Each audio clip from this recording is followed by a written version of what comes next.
If you are an SCB student, you are in a right video. Hi and welcome back to my YouTube channel.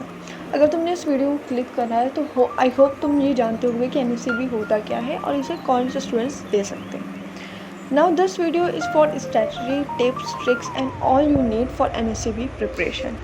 So let's start this video. सबसे पहले NSCB की एक solid preparation करने के लिए तुम्हें एक batch ख़रीदना पड़ेगा.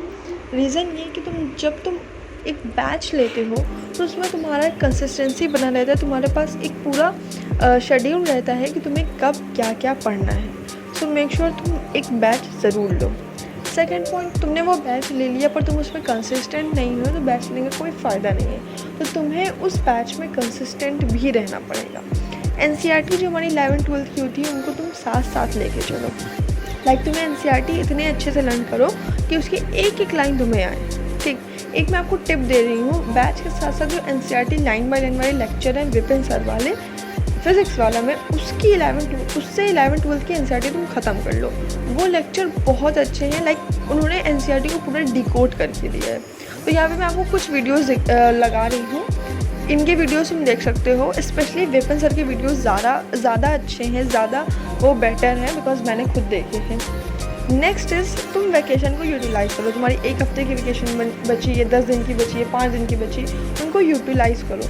उन दिनों में तुम अपने बैकलॉग्स कंप्लीट कर लो ताकि जब स्कूल खुल जाए तो तुम उसके साथ साथ बैच में भी कंसिस्टेंट रह पाओ. नेक्स्ट इज़ जो तुम्हें DPPs मिल रही हैं, जो तुम्हें होमवर्क मिल रहा है, सब कुछ सॉल्व करो.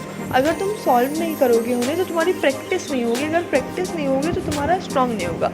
जो हमारा NSCB है वो नीट जैसा नहीं है. तुम्हें NSCB में डीप में जाके हर चीज़ को पढ़ना पड़ता है. तुम्हें रेफरेंस बुक यूज़ करना पड़ेगा. NCERT के अलावा अगर तुम, जैसे मैं अपनी बात करूँ तो मैं अभी मॉडर्न ABC की रेफरेंस बुक यूज़ कर रही हूँ. तो उस बुक में ऐसा है कि तुम्हें NCERT से ज़्यादा नॉलेज दी गई है जो तुम्हें यूज़ आएगी NSAB के लिए. नेक्स्ट इज तुम्हें PYQ सॉल्व करना पड़ेगा. अगर तुम मिनिमम 5 साल की PYQ सॉल्व करते हो तो तुम्हारा बेस है वो स्ट्रॉन्ग बन जाएगा. तुम्हें समझ में आएगा कैसे क्वेश्चन आते हैं NSCB में, कैसे नहीं आते हैं. नेक्स्ट इज़ रिवीजन मैंडेटरी है. अगर तुम चीज़ों को पढ़ रहे हो और रिवाइज़ नहीं कर रहे हो तो नहीं होगा. तुम्हें चीज़ों को रेगुलरली पढ़नी भी है और रेगुलरली रिवाइज भी करनी है. देन जो भी टेस्ट हो रहे हैं उन्हें तुम्हें अटेम्प्ट करना है प्रिपरेशन के साथ. जैसे तुम्हारा कोई भी चैप्टर का, मान लीजिए सेल बायोलॉजी का तुम्हारा टेस्ट हो रहा है, तुमने सेल बायोलॉजी रिवाइज करके उसका टेस्ट दिया.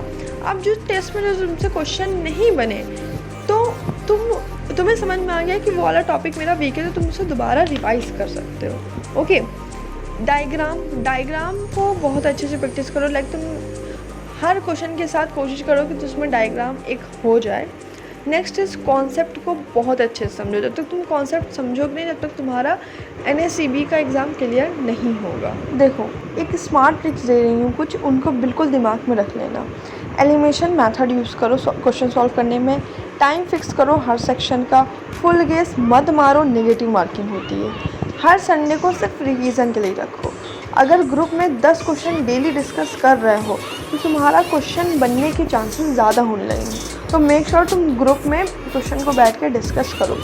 अच्छा, मोस्ट इंपॉर्टेंट बता रही हूँ, genetics, cell bio, ecology, plant physiology, biotic, ये चैप्टर जो है वो तुम्हारे प्रायोरिटी पे ही होने चाहिए. ठीक, सबसे पहले तुम्हें रैंडम पढ़ाई बंद करनी पड़ेगी. 3 चीज़ें होनी चाहिए तुम्हारे पास. एक NCERT, एक PYQs और एक नोटबुक जिसमें सिर्फ ओलंपियाड्स पॉइंट्स लिखे हैं. या फिर एक रेफरेंस बुक भी तुम रख सकते हो ताकि तुम्हारा ईजी से तुम्हें कॉन्सेप्ट समझ में आए. दिन के 2 घंटे तुम्हें फिक्स कर लेने हैं कि उस दिन के 2 घंटे तुम्हें बायोलॉजी ओलंपियाड के लिए देना है, चाहे कुछ भी हो जाए. NCERT सिर्फ पढ़ रहे हो पर उसके साथ साथ तुम डायग्राम्स देखो, लेबल खुद से मारो. पैराग्राफ के बाद खुद से एक MCQ सोचो. हर चैप्टर के बाद एक समरी बनाओ उसकी. PYQ से तुम्हें सॉल्व करने ही है. जो टॉपिक्स बार बार आ रहे हैं उनकी एक लिस्ट बना लो, वही एग्ज़ाम में फिर आएंगे. हर 3 दिन में तुम एक मॉक टेस्ट दो. तो यही सब कुछ ट्रिक है. देखो, रियलिटी चेक ये है कि सिलेक्शन सबका नहीं होता है NSCB में, लेकिन जो NSCB सीरियसली प्रेप कर रहे हैं ना, उसकी बायोलॉजी नीट में बहुत अच्छी रैंक आने वाली है. So even if you don't crack it, your growth is 10x.